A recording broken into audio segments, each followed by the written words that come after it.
So it's with great pleasure that I hand over to Hilary Jennings from the Happy Museum, who will introduce us to this brilliant converging of collaboration that's been happening between the Happy Museum and Common Cause. Over to you, Hilary. Thank you very much, Lucy.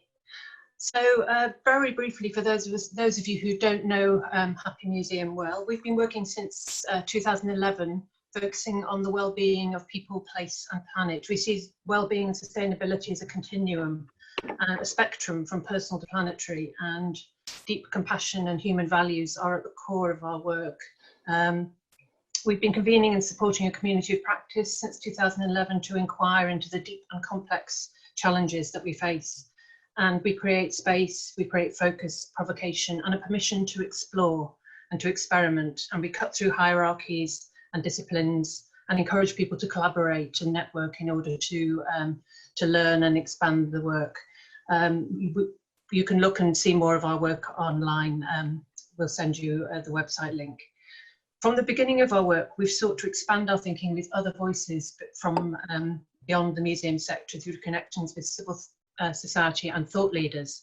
And in 2015 rather, we invited Common Cause to a meeting of our community of practice. It's nice to see Esme there from Manchester Museum, because that's where that session was hosted. And since 2015, we found a really fruitful merging of Common Cause's research and ideas and museums and the wider cultural sector. And we've developed partnership projects in a range of museums and hosted an ongoing series of workshops, which have been attended by over 200 cultural practitioners. So we're delighted to have this kind of snapshot opportunity offered to us by Culture Declares in order to share some of this work. It's really just a taster. Some people will already be familiar with the work we've been doing with Common Cause. For some of you, this will be brand new.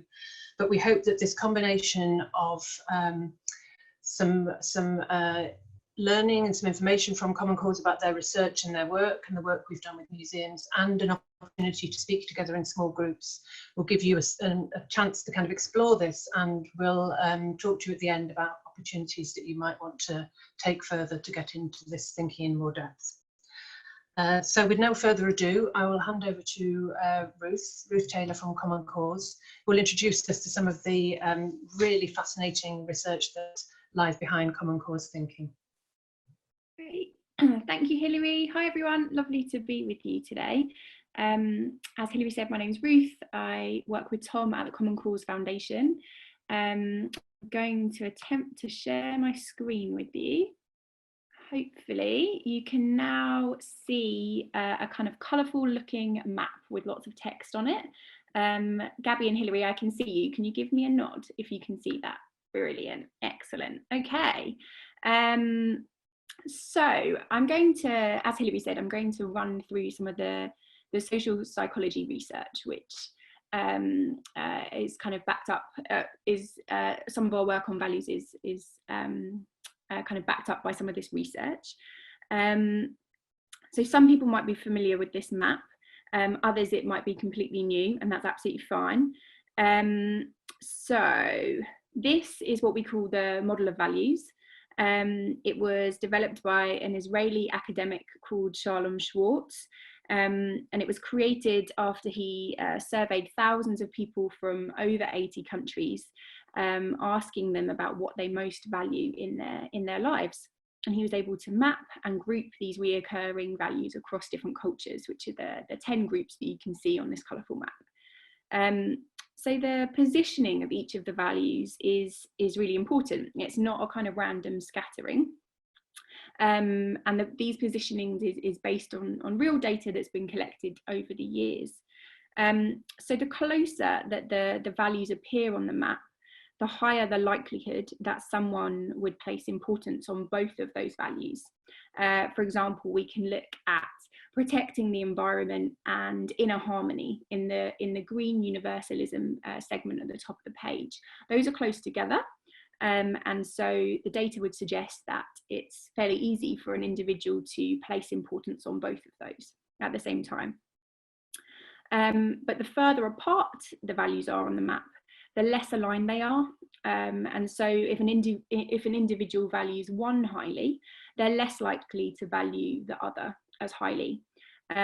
For example, we can look at broad-mindedness, which is again in that green universalism section at the top. And then we can look at preserving my public image in the purple power section at the bottom. Those are almost completely opposing on the map. And so they're very difficult, the research suggests, to be held as important at the same time. So for the purposes of our work today, we're going to be looking at two particular opposing groups.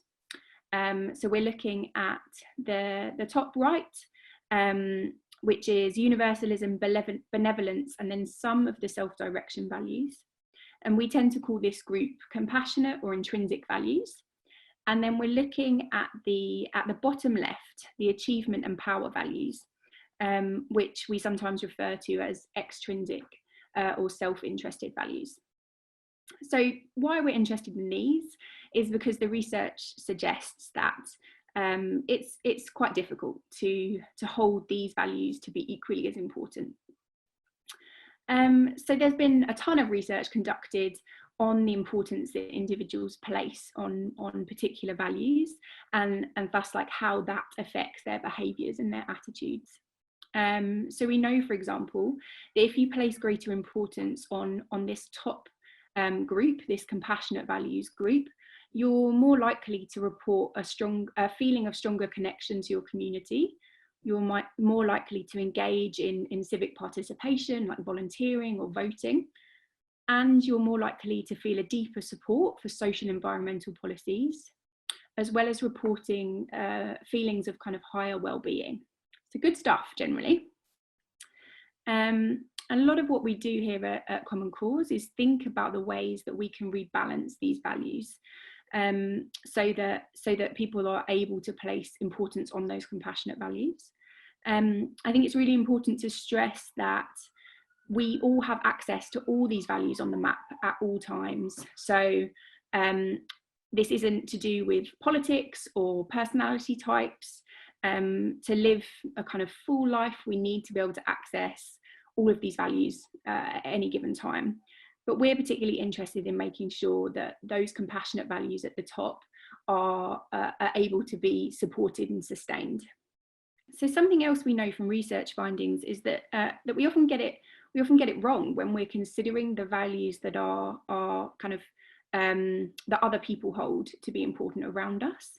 So on the whole, the majority of people place higher importance on compassionate values. This is the strong coloured pie chart that you can see on the screen. So 74% of people claim to place more importance on compassionate values. We've been able to test against any biases there. But we also know that on the whole, people underestimate the level to which their fellow citizens hold compassionate values to be the most important, which is depicted in the kind of faded diagram on your screen. And we call this the perception gap. So we know that if you have a narrower perception gap, in other words, if you have a more realistic understanding of the compassionate values that your fellow citizens hold to be important, you're more likely to do the things that we discussed before. So you're more likely to feel a stronger connection to your community. You're more likely to be more involved in civic participation, to support, to have a deeper support for social and environmental policies, and to have higher well-being. And for us, we see this perception gap as becoming almost a self-fulfilling prophecy, which you can see in the cycle diagram on your screens. So the more that we underestimate those around us, the less likely we are to act in line with our compassionate values, which actually then goes to some way as to strengthening people's misperceptions. So we become almost less and less able to authentically live in line with the values that we actually hold to be most important. So for us, a really big question is how can we reverse this cycle and create a situation where we're strengthening our collective ability to act in line with our compassionate values. So if we could understand our fellow citizens better, then the idea goes that we would then feel more able to act in accordance with our own compassionate values, which in turn strengthens our understanding of one another. So we believe at Common Cause that those in the cultural sector have a really brilliant opportunity to help reverse this cycle, due to the work that you do on engaging members of the public. And a final point I want to raise before I wrap up is around how the perception gap is maintained. So if you think where this view that other people are inherently selfish might come from, you may consider things like advertising, which often tells us to place more importance on self-interested values, or TV programs like The Apprentice, which place value on competition, on wealth, on personal success. And I'm sure you can think of plenty more examples of where this perception gap is maintained. For us, the perception gap is maintained structurally, which may go some way as to explain why during this current pandemic, we may have felt a level of surprise at the sort of outpouring of kindness that we've seen, people kind of volunteering to support the NHS, neighbours suddenly being in contact with each other for the first time ever, doing each other's shopping, etc. Obviously, we know that acts of kindness were happening before that, especially in particular communities, but there seems to have really felt like a kind of cultural shift whilst this pandemic has been happening. And for some, it does feel almost surprising. And we kind of feel that maybe that's because we kind of normally are living in a world which tells us that we should be self-interested, and encourages us to sort of then suppress our intrinsic values. So we're particularly interested in reversing this perception gap cycle so that we can rebalance the values that we see across society for all of those brilliant benefits that we ran through around feeling more connected to our communities, engaging more in social and environmental issues, as well as having a higher level of well-being. I'm going to hand over now to Tom Crompton from Common Cause, who's going to talk a little bit about the work that we've done in museums to give you some background to the kind of things that this thinking can then develop in museum settings. Thanks, Hilary. Hello, everyone. So yeah, I was just going to briefly take you through a case study of some work we did 3 years ago, I guess now, with Manchester Museum. Okay, so I'll just start where Ruth left off. So you'll remember the story so far is that it seems there's this perception gap, that most of us place a lot of importance on what we call compassionate values, but we tend to underestimate those in others. And whilst they may be values that we're very familiar with and frequently encounter and re-encounter in our immediate social circle, our friends and families, they're not values which are strongly modeled in the wider social surround. And that's likely to leave us feeling a little bit diffident or out of kilter with the public mood in expressing those values. There's evidence for that. It's called the norm of self-interest. And that's likely to perpetuate this misperception about others' values. And as Ruth said, that misperception predicts lower civic engagement, lower well-being, lower concern about social and environmental issues. So the opportunity we wanted to explore was one of asking, well, what might the role here of a museum be in helping to close that perception gap, in helping to convey that simple insight that people place more importance on their relationships with one another and the wider world than they do on those more self-interest oriented values of public image and social status and financial success. And in doing so, how might we turn a circle which is working, we suggest, viciously in an unhelpful direction into one which becomes more positive and more authentically aligned with where most of us lie anyway. So we had an opportunity supported by a Norwegian foundation, the Minor Fund for Major Challenges, to employ somebody 4 days a week, I think it was, her name was Shanna Lennon, in Manchester Museum with the support of Esme who I think is on the call. And she, over the course of 12 months, began to develop and test different approaches to closing that perception gap, to conveying to the museum's key audiences that it was those compassionate values that most of them held to be most important. Now, the obvious way of doing that might be by presenting people with the data. And we conducted a large survey, 1,000 or so people across Greater Manchester, which revealed this perception gap. And we did. We had a gallery space which was set aside to presenting that data. But we all know the limitations to presenting people with factual information. So what we were far more interested to do was to begin to experiment with ways of conveying that insight experientially. I'm going to take you through 3 examples of things that Shanna did over the course of her time at Manchester Museum. All of them in the context of her seeing the museum as a hub, if you like, of interactions, of an ecology of relationships. And stepping back from seeing the museum as an institution which imparted knowledge about its collection to its visitors, but rather saw it as being the nexus of communications between staff and volunteers and visitors, and also visitors and visitors, as we'll see.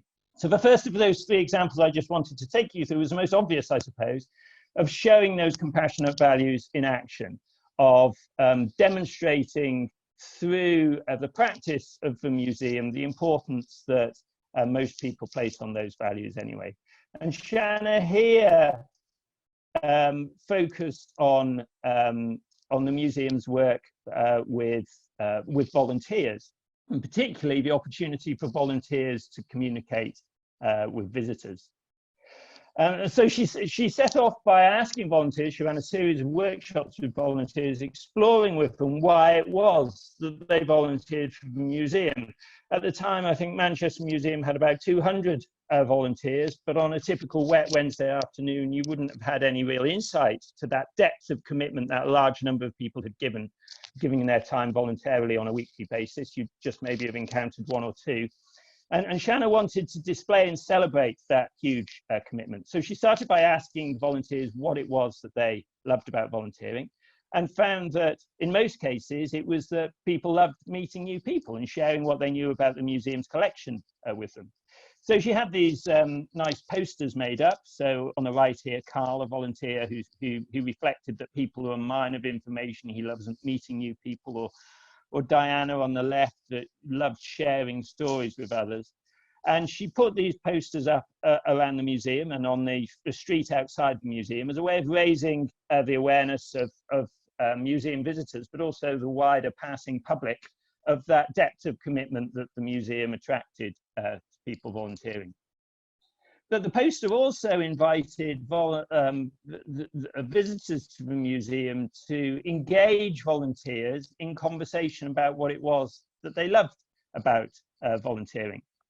And Shanna also at the time took the opportunity, it was her being there coincided with a rewrite of a volunteer handbook, and Shanna inputted to that. She changed this rather static cover image to this more kind of a community-based one, but she also introduced an additional commitment in terms of what the museum invites volunteers to commit to.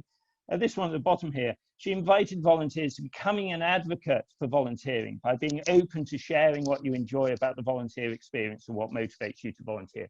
So what she was trying to do here was to catalyze a conversation from both ends, by encouraging volunteers to be open with visitors about what it was they loved about volunteering, and by catalyzing visitors to begin to inquire of volunteers what it was that they loved about volunteering, in a way as a means to trying to deepen awareness and to celebrate and strengthen the social norm around that willingness that people were showing to give their time freely.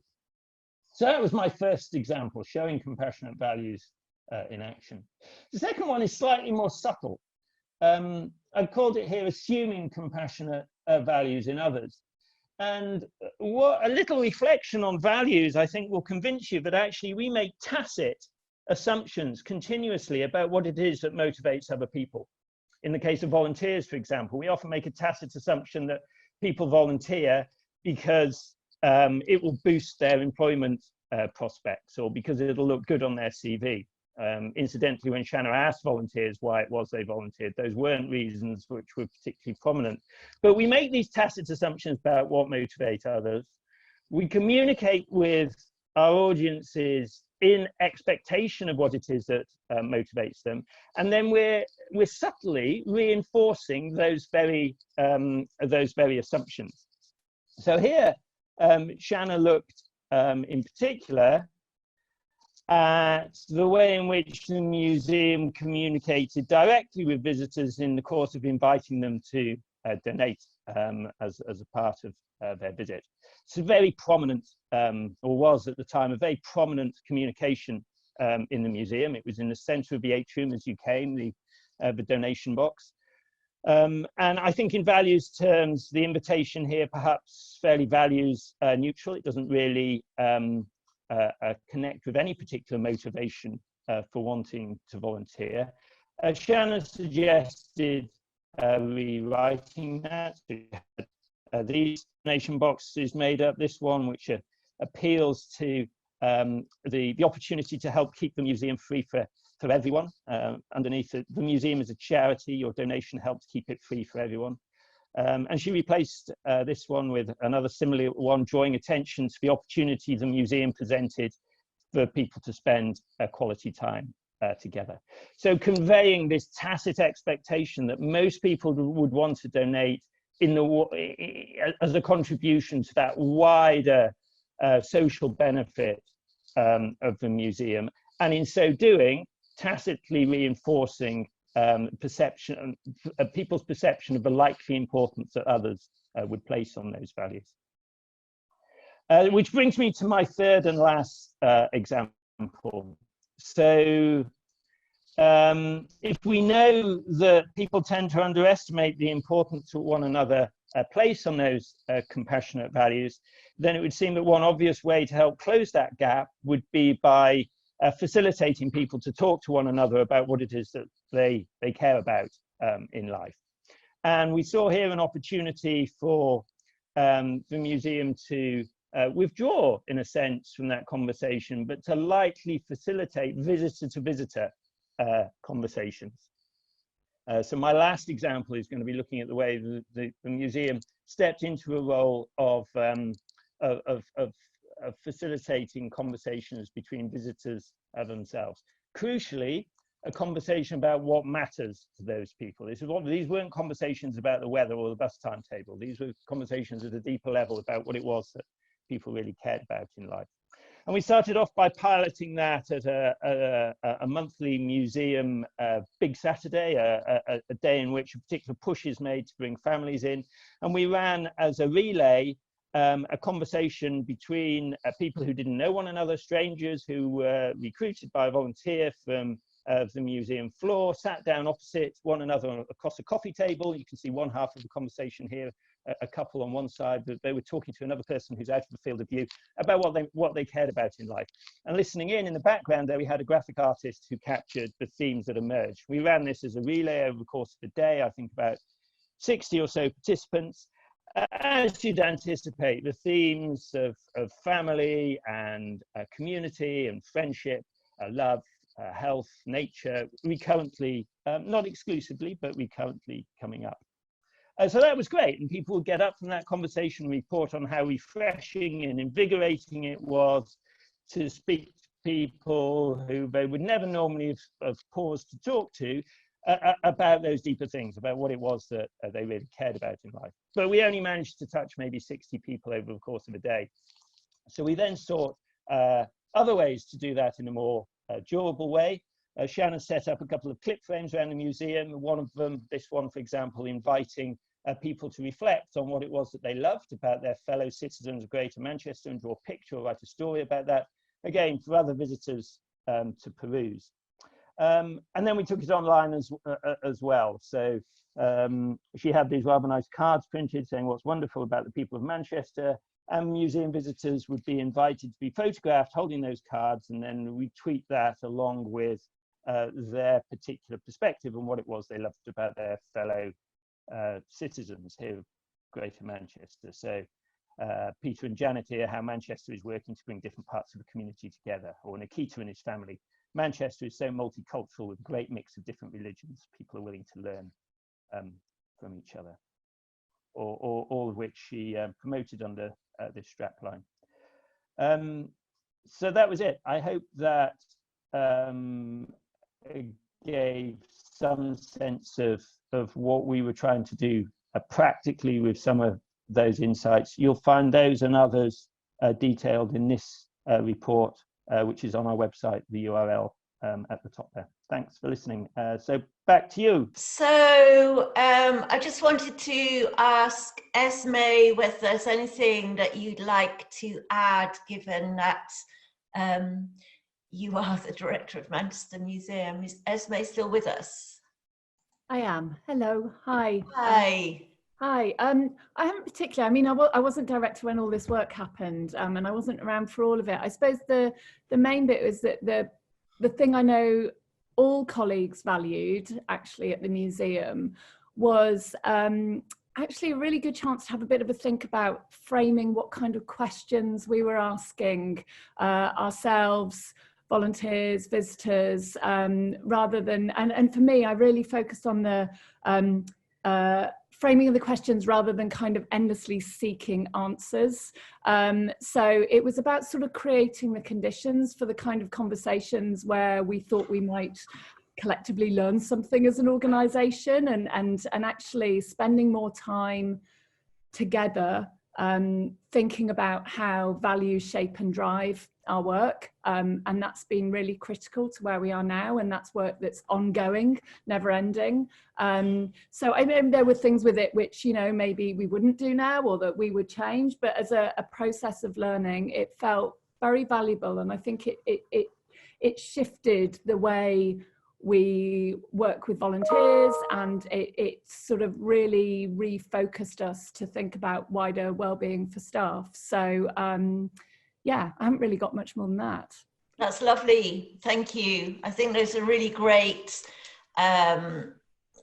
great sort of frames for this, you know, framing the questions, creating the conditions, spending more time together, exploring what really matters. Thank you. Hilary, I know you wanted to say a few words before we move into the next discussion group. Yeah, I just wanted to, in all of this, when we're looking at these framings that we're given, and the importance of this work at this particular moment, I just wanted to flag up something that struck a number of people, I think, at the weekend around the new framing for us around the coronavirus, which is not framed in the community. It's not framed in terms of compassionate values. We're being exhorted to be alert, which is a very individual thing to do, and to control the virus, and the opportunity that could have been made to speak to our community response and to our compassionate response that has been so evident has not been, possibly deliberately, has not been picked up by the government, and the government is giving us a very you're on your own, and you have to do the right thing in order to control this virus, as opposed to possible messages which would have been around protecting each other, care for each other, which could have been a very different messaging. I just wanted to flag that up because I'm very aware of that at the moment, and it does feel a very important moment for us to be speaking to these compassionate values. Just hand back to you there. Thank you. And actually the messaging from other nations has been very different in that respect. So this has really been a fairly brief taster of the work that Common Cause has been doing, and the work that we've been doing together in the cultural sector. And I don't know if Ruth or Tom want to say anymore, but I know that they're planning to develop, or they're in the middle of developing, online workshops, which will be an opportunity to engage over a longer period than just an hour and a half in this thinking and this research. And we're hoping very much that we can do one in partnership with Happy Museum that will have a very strong cultural focus. So it would be great if people want to join that. I don't know, Ruth or Tom, if you want to say anything about that at all, about your plans. No, I think you've summed it up there really well. We tend to do trainings in person, but obviously are needing to upskill in online facilitation. So yeah, we're currently just in that transition of kind of adapting our in-person training to an online environment. But it will, that initial session where I spoke about the research, the training will kind of go into that in more detail, as well as provide opportunities to think through application in perhaps a little bit more depth.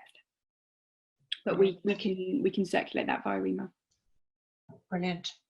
So we've got about before Lucy does a close and talks about future offer sessions. I don't know if anyone has would like to share anything or has any particular questions for Ruth or Tom, or indeed myself, just in this last closing moments. Probably the best way to do it is, I can see one hand, and if not, put a hand in the chat box. I can see Lorta has got a hand up. Yes, when you explained to me a little bit about the your projects, you were going to talk about the tools that we can use, or the questions that we could maybe use to frame to understand how we can shift people's values somehow, or oh no, what's it, close the perception gap.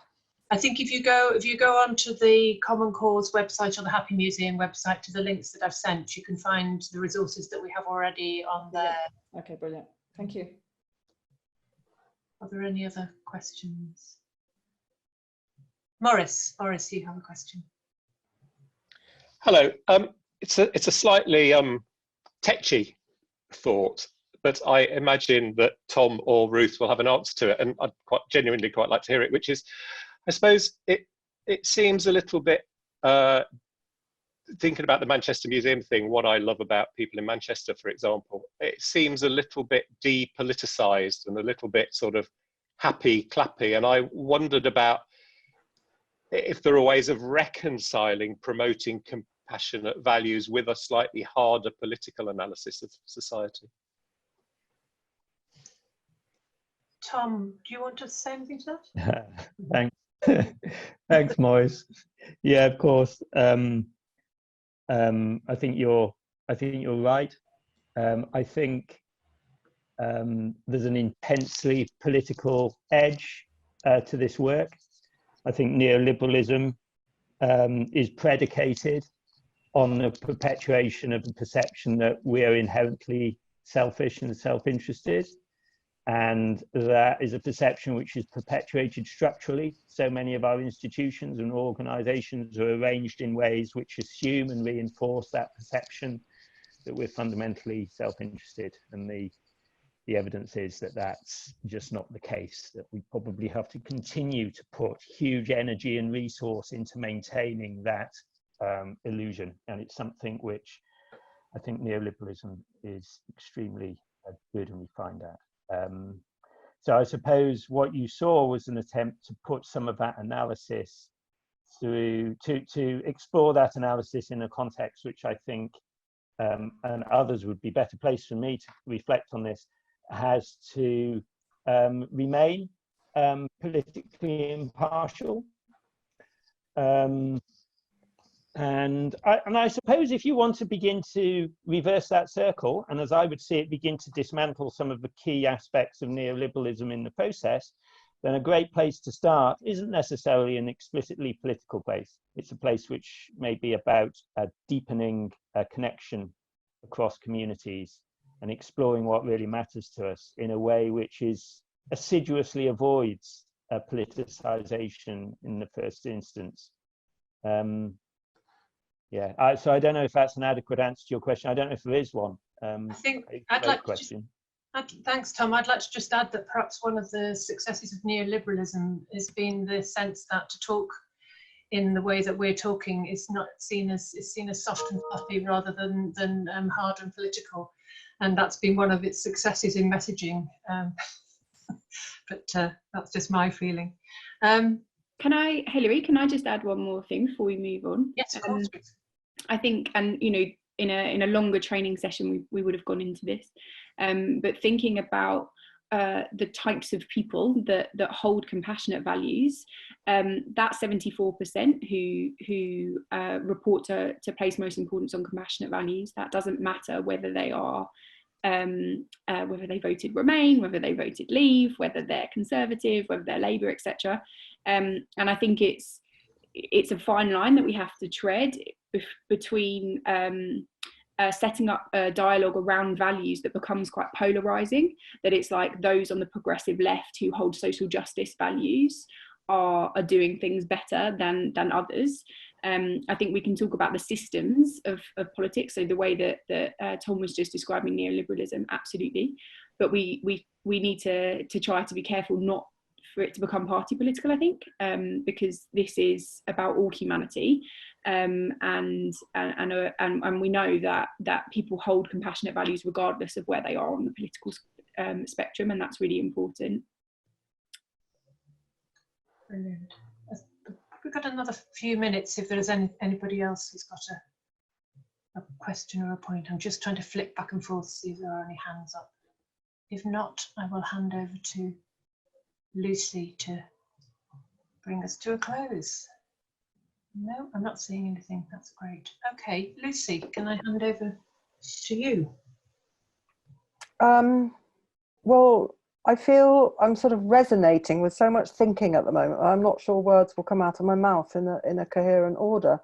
But at the start of this gathering, I was quietly celebrating what can happen when projects that had been deeply involved in their own work, such as Happy Museum and Common Cause Foundation, with bringing to light for others a kind of depth of knowledge and experience from many.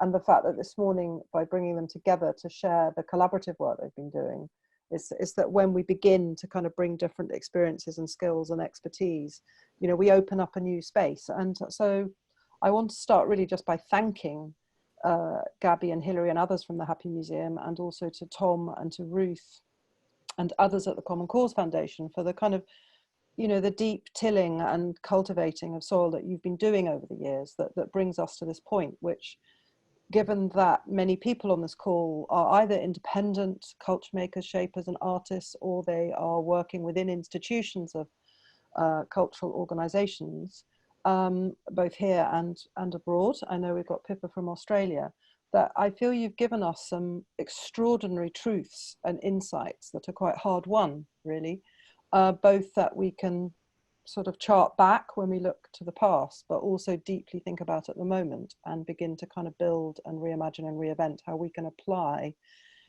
these insights, because it seems to me they are absolutely critical that we learn and understand them and enter into this sort of, you know, reversing of a vicious circle into a virtuous circle, which I think, if I speak for myself, we can do.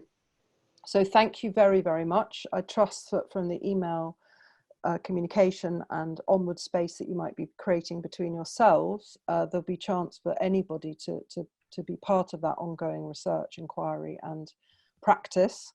But so we're coming to the end of our 6th offer, and to land on the note of the commons is a wonderful one, because we're going to be looking at that next week. But before we do that, it's just to let you know that tonight we have another offer at 7:30 to 9, which is called A Wander in the Forest, which is heralding the Urban Tree Festival taking place next week.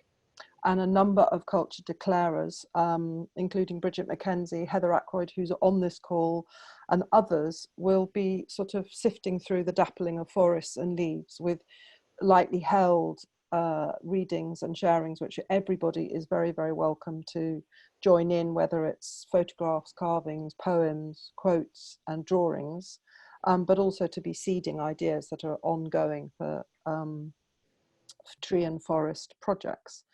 And our offer next Wednesday at the same time is a exciting sort of, again, bringing together of different sectors and professions, which is that over the last year since Culture Declare Emergency launched, other Declare initiatives have also got going. Music declares, architects declares, construction declares, health declares, and more recently business declares. So we are hosting a movement of movements, the Declarer Voices, and we will be hearing updates. But the key thing that's going to be explored next week is what is it that these different sectors and professions who are making these declarations have in common, and what is it that anything that we now hold in common, that we hold dear to, we now feel that we must fight for and protect. And then in the evening, there's another offer with Rebel Writers, the Peoples of the River Rise. So we do encourage you all to declare. We as a movement, COPS Declares Emergency, we're now nearly up to 1,000 declarers, and that's both individuals and larger organisations and institutions. And I think that is where we can end it, to let you go and have a warm cup of something, or do whatever it is that you do with your own lives when you're not gathered in this screen format of our lives, which is strange but also quite exhilarating and creative. So I don't know, Polly or anyone else, whether there's anything in the last minutes other than a thank you before we get ready to say goodbye that I could quite easily have forgotten to say. I would just add and reiterate that if people haven't declared, please do. And if you're not quite sure what that means, or what that means for you as an individual or an organisation, then do get in touch to chat that through. And also, if you don't already get our e-newsletter, please do sign up for that through the website, because that's a great place to find out about all forthcoming events, including hopefully the continuation of the offer beyond this immediate period that we thought we'd do it for.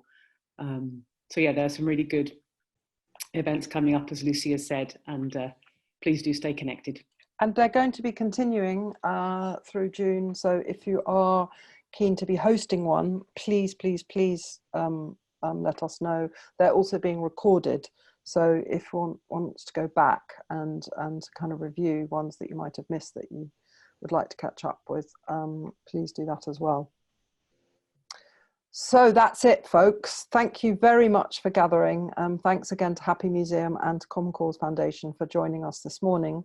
And we trust we will see you and others again another day, and go well in these unsettling times when it's our role to be finding our compass to help us on a communal story and a communal narrative, which we now know, thanks to today's discussion, that we hold in our hearts dear. So that's the one that we want to work with.